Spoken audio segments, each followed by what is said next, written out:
comenzar con este cuadro clínico que ya ustedes han visto en el hospital, lo que hemos pasado. Es poco frecuente, pero al ser nuestro hospital un hospital de referencia, podemos tener más acceso a observar este tipo de patología. La acromegalia. ¿Qué es la acromegalia? Primero, para entender la acromegalia, para entender la acromegalia hay que entender que es una patología producida por una tumoración en la adenohipófisis. ¿Por qué se produce esta tumoración? Porque hay una mutación genética en las células productoras de hormona de crecimiento. Y se han identificado cuál sería la alteración en qué genes. Está el PROFET tip 1, que controla el desarrollo biológico de estas células, de la línea del factor de transcripción y las células productoras de hormona de crecimiento.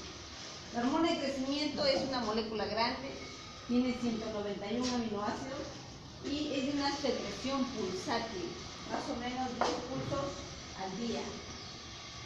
Miren para que vean, hipotálamo, donde se secreta la hormona liberadora de hormona de crecimiento, GHRH.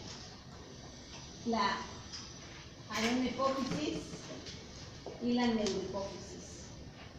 La adenohipófisis, miren lo que es la adenohipófisis. Estos grupos celulares son clones celulares. Los lactotropos, mamos, somatotropos, tirotropos y gonadotropos y los orticotropos. Cada grupo celular produce sus hormonas. Miren, acá hay una particularidad. Las gonadotropos son las gonadotropinas, tirotropos, tirotropinas, TSH. Pero los somatotropos, miren, producen GH, pero es la única, no es el único grupo celular. El otro es los mamo-somatotropos. Y otro grupo que solo va a producir prolactina es el lactotropo. Entonces, la hormona de crecimiento puede ser producida por dos grupos celulares, por el mamo-somatotropo y por el somatotropo. ¿Por qué es importante esto? Porque en algunas ocasiones, junto con la acromegalia, no solamente va a haber hormona de crecimiento aumentada, sino también prolactina elevada. Y en estos casos, entonces, vamos a inferir que es por compromiso de estos clones, del mamo-somatotropo. Por eso que en estos casos el tratamiento va a estar dirigido a ambas hormonas. Muy bien. Entonces, el gen de la hormona de crecimiento está ubicado en el cromosoma 17. ¿Quiénes estimulan la hormona de crecimiento? GHRH, la hormona estimuladora de la hormona de crecimiento, y los inhibidores son SRF1, factores de la somatostatina, que van a activar los receptores de somatostatina, y GP1, activina. ¿Cuál es el órgano blanco? En realidad todo el cuerpo, todo el esqueleto, el hígado, todos los tejidos en general. ¿Qué va a producir? La hormona de crecimiento, lo que va a producir es IGF-1, factor de crecimiento parecido a insulina, o somatomedina C, también conocida. Induce el crecimiento y es antagónico a la insulina.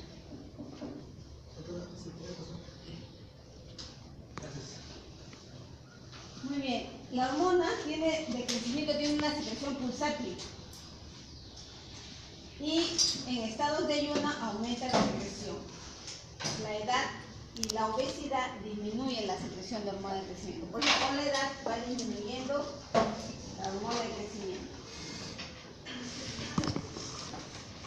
También tiene picos en los niños. Los picos de hormona de crecimiento son más frecuentes en las noches, a partir de las 8 de la noche. Y durante el día es menos. Por eso es que los niños requieren de 8 a 12 horas de sueño, porque esas son las horas que va a haber mayor producción de hormona de crecimiento. Eso es en la niñez. A la edad de ustedes ya no, por eso ya no justificaría tantas horas de sueño. Ya van a crecer más. ¿Qué estimula GHRH? ¿Qué lo estimula? Pues estados agudos de hipoglicemia, aminoácidos, dietas con bajos ácidos grasos. Dietas con bajos ácidos grasos. Porque al revés, la obesidad a la larga va a disminuir la hormona de crecimiento. El glucagón, el edopa, el ejercicio estimula el sueño en los niños, el estrés y la grelina, una hormona del tejido graso. ¿Quiénes van a inhibir la hormona de crecimiento? La gran hormona inhibidora en general, que es la somatostatina. Y en forma aguda, la glucosa, ácidos grasos, atropina. La hormona de crecimiento va a producir a nivel hepático IGF-1 y su acción es biológica en todo el organismo. En general es proliferación de las células e inhibe la apoptosis. Entonces,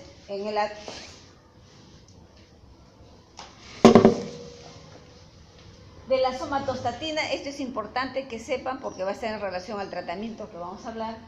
La hormona inhibidora, la somatostatina, tiene 2 isoformas endógenas y actúan en 5 tipos de receptores, la somatostatina. Todos inhiben la adeniciclasa. Las células somatotropas expresan estos receptores de la somatostatina. ¿Cuáles son las células somatotropas que van a producir las células somatotropas? Hormona de crecimiento. Mira, estas células que producen hormona de crecimiento expresan estos tipos de receptores. ¿Ya? Y al activar estos receptores van a inhibir la secreción de hormona de crecimiento. La IGF-1, que induce proliferación e inhibe la apoptosis, ya sea a nivel local o a nivel circulante. Está regulada por proteasas, se liga a proteínas. El nivel mucho más alto de IGF-1 es en la adolescencia, lógico, porque ahí hay un pico de crecimiento. Entonces el pico más alto es a esta edad. También en el embarazo, porque el embarazo es un estado donde hay un crecimiento intenso, rápido en el feto. Y está disminuido en los adultos, ¿no? Está regulado por el sexo y los genes. La disminución de IGF-1, ¿en qué momentos, en qué estados se encuentra disminuido el IGF-1? En los estados de malnutrición. Los niños desnutridos crónicos son los más bajitos. En enfermedad hepática, porque ahí se produce principalmente IGF-1.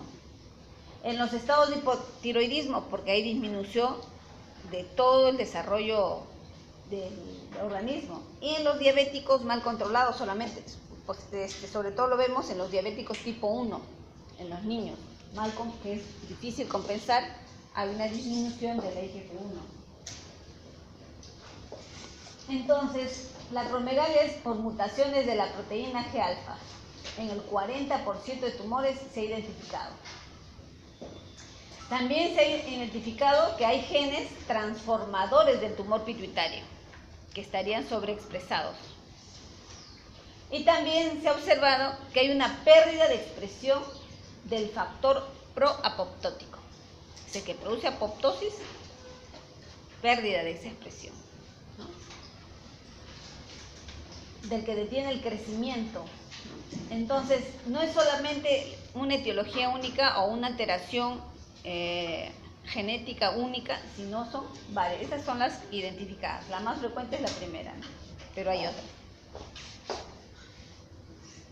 Entonces, el cuadro clínico de la acromegalia es aumento de hormona de crecimiento por un adenoma hipoficiario que va a producir ¿qué? El crecimiento anómalo del tejido blando y del esqueleto.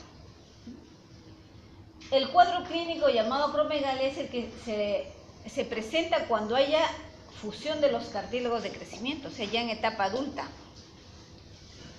En cambio, si este tumor se presenta antes del cierre de la epífisis, ¿cómo se llama? Gigantismo.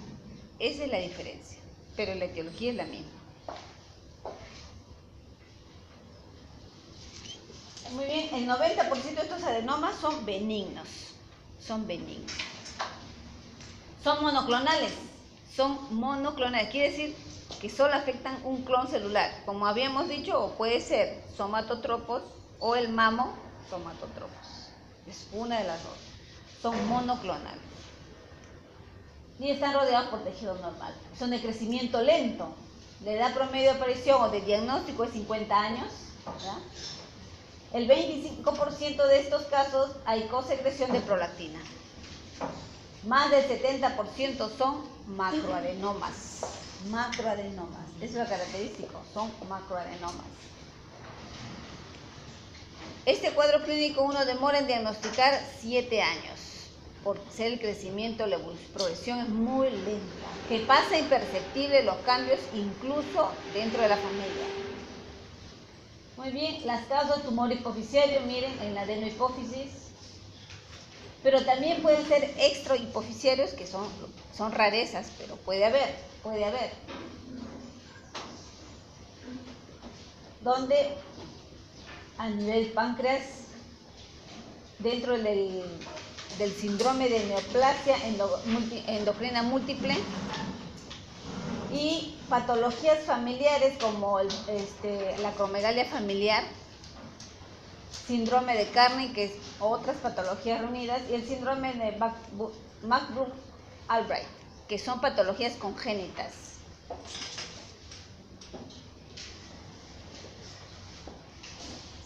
A nivel ectópico, en esta anterior,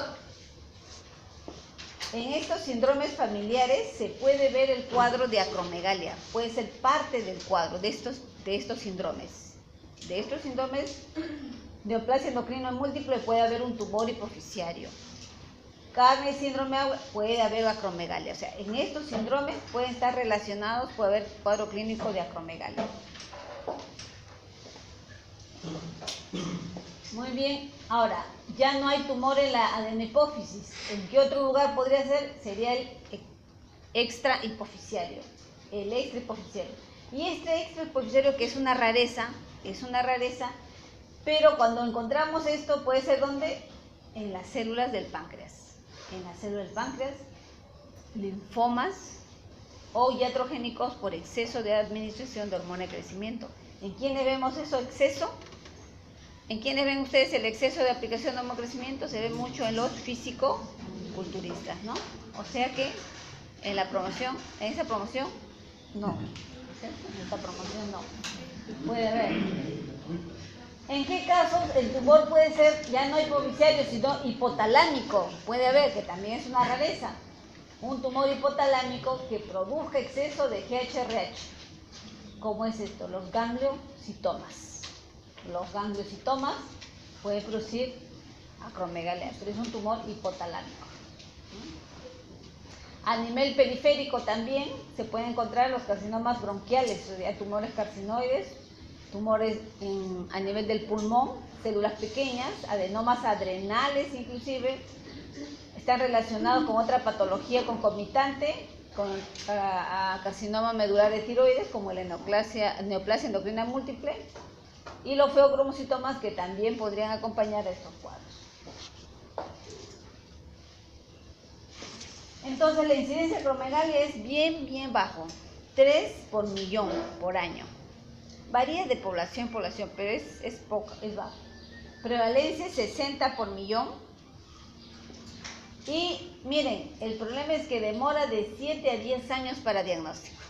De 7 a 10 años. Es tan lento que lamentablemente cuando ya se le diagnostica, ya los cambios se hacen muy evidentes.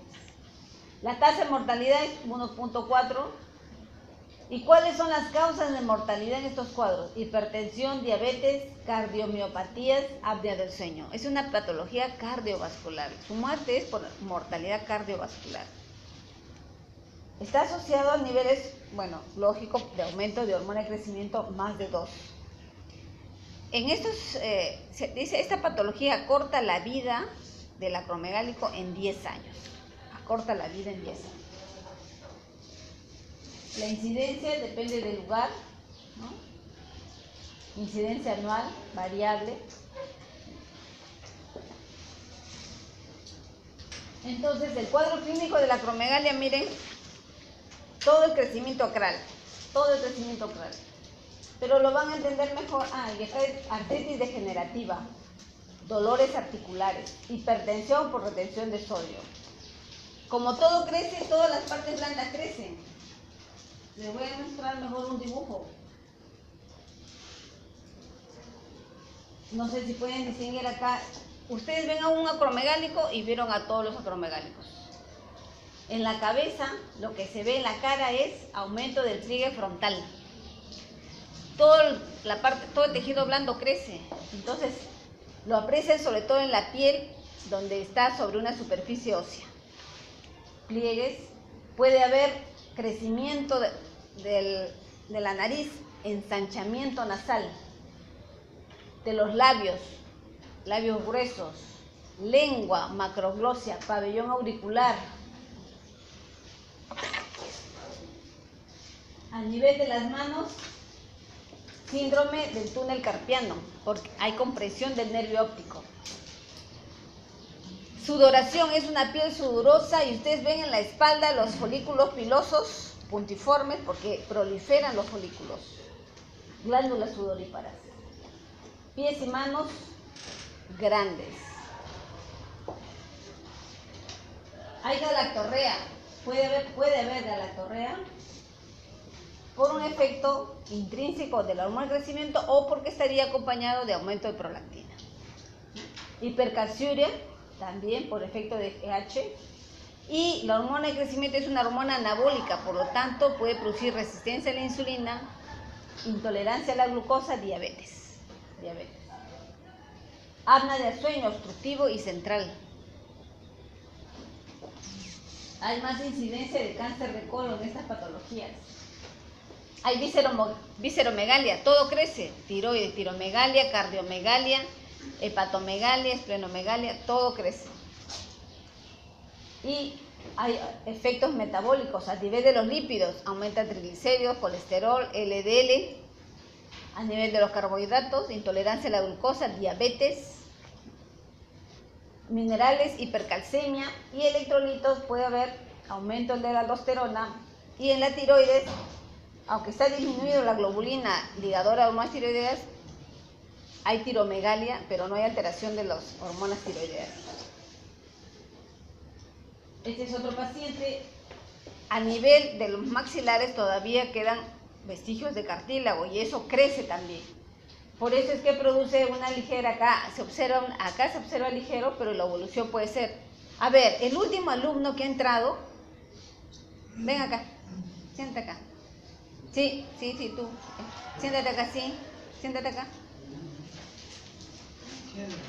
Venga por acá. Y el otro también, ven, también. Tú por acá.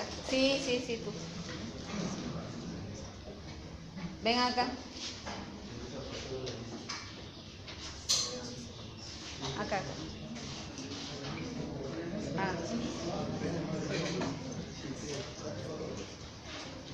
Dame la lista, ya después yo llamo a la lista.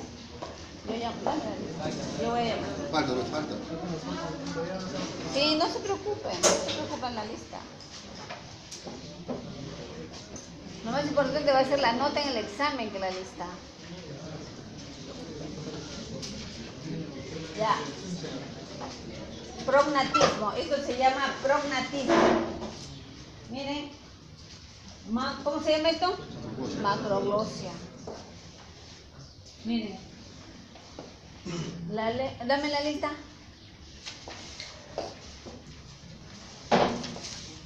La lengua de Sánchez y la lengua de un acromegálico.